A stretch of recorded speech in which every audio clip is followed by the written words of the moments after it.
Asma. Welcome to the economics portal. इस channel को subscribe कर दें ताकि आप तक इंफॉर्मेटिव वीडियोस पहुंचती रहें। मैंने जो आज आपके साथ टॉपिक डिस्कस करना है वो है लियोनटिफ इनपुट आउटपुट मॉडल, जो कि पेपर पॉइंट ऑफ व्यू से बहुत इंपॉर्टेंट टॉपिक है। तो इंट्रोडक्शन के तौर पे मैं आपको बताती चलूँ कि लियोनटिफ ने इस मॉडल को इंट्रोड्यूस करवाया था। और इस लियोनटिफ इनपुट आउटपुट मॉडल होता क्या है कि जब दो सेक्टर्स की इंटरडिपेंडेंस को मॉडल में रिप्रेजेंट करते हैं तो इसे कहते हैं इनपुट आउटपुट मॉडल। तो अब इसे एक न्यूमेरिकल एग्जांपल के साथ देख लेते हैं। ये मैंने एक न्यूमेरिकल एग्जांपल ली है। इस मेथड को हम मैट्रिक्स फॉर्म वाले मेथड से भी सॉल्व कर सकते हैं और क्रैमर रूल से भी सॉल्व कर सकते हैं। मैंने यहाँ पे क्रैमर रूल से सॉल्व किया हुआ है। तो एग्जांपल क्या है, find the level of output for 3 industries by using Leontief input output matrix. A matrix दिया हुआ है और डी दिया हुआ है।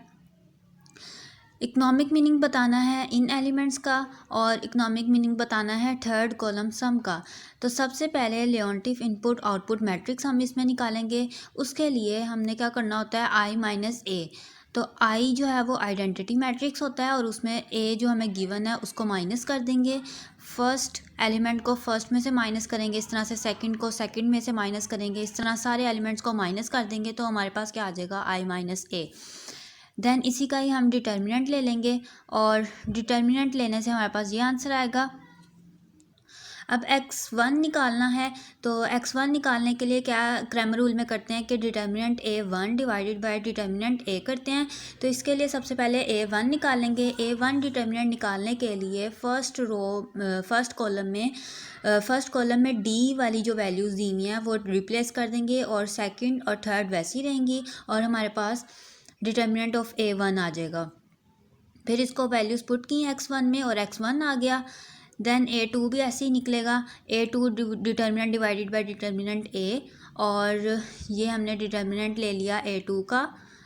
सेकंड कॉलम में d की वैल्यूज़ को रिप्लेस कर दिया और फर्स्ट और थर्ड वैसे ही रहेंगी। तो ये हमारे पास आ जाएगा a2 का डिटर्मिनेंट। देन x2 निकालने के x2 की वैल्यूज़ पुट की और ये आंसर आ गया। देन a3 भी ऐसे ही निकलेगा, a3 का डिटर्मिनेंट ले लिया। a3 का डिटर्मिनेंट लेने के बाद x3 में वैल्यूज़ पुट कर दी और ये x3 का आंसर आ गया। x1 भी आ गया, x2 भी आ गया और x3 भी आ गया। अब इकोनॉमिक मीनिंग बताना है। Explain the economic meaning of elements 0.330 200, इनका इकोनॉमिक मीनिंग बताना है। अब फर्स्ट एलिमेंट है 0.33, ये हमें ए में यहाँ पे दिया हुआ है 0.33 A21 पे, ठीक। A21 का मतलब ये है कि 2 इनपुट है और 1 जो है वो आउटपुट को शो कर रहा है। अब इसकी इंटरप्रिटेशन कैसे करेंगे हम, इसकी इंटरप्रिटेशन होगी A21 is equal to 0.33। It means 33 cents are required of second commodity as an input for producing our dollars worth of the first commodity। इसका मतलब ये है कि फर्स्ट कमोडिटी को की डॉलर्स वर्थ की प्रोडक्शन करने के लिए इनपुट के तौर पे हमें सेकंड कमोडिटी के 33 सेंट्स रिक्वायर्ड हैं। अब इसी तरह सेकंड एलिमेंट हमारे पास दिया हुआ है 0 हमें दिया हुआ है ए में A33 पे दिया हुआ है। तो 3 क्या है, इनपुट, और 3 ये वाला क्या है, आउटपुट। तो इसकी इंटरप्रिटेशन कैसे होगी, सेम उसी तरह होगी। It means 0 cents are required of third commodity as an input for producing are dollars worth of the third commodity. Third commodity की डॉलर्स वर्थ की प्रोडक्शन करने के लिए इनपुट के तौर पे हमें थर्ड कमोडिटी का कोई सेंट नहीं रिक्वायर्ड। 0 सेंट है तो कोई सेंट नहीं रिक्वायर्ड। अब इसी तरह 200 दिया हुआ है तो 200 हमारे पास डिमांड में आ रहा है। तो डिमांड में आ रहा है, ये है D2, ये D1 होती है, ये D3, तो ये 200 D2 पे आ रहा है। तो D2 is equals to 200, D2 equal है 200 के। It means for the production of commodities in industries they required 200 billion amount. इसका मतलब ये है कि इंडस्ट्रीज़ में चीज़ों की प्रोडक्शन करने के लिए 200 बिलियन अमाउंट रिक्वायर्ड है। अब बी पार्ट में है explain the economic meaning of the third column some.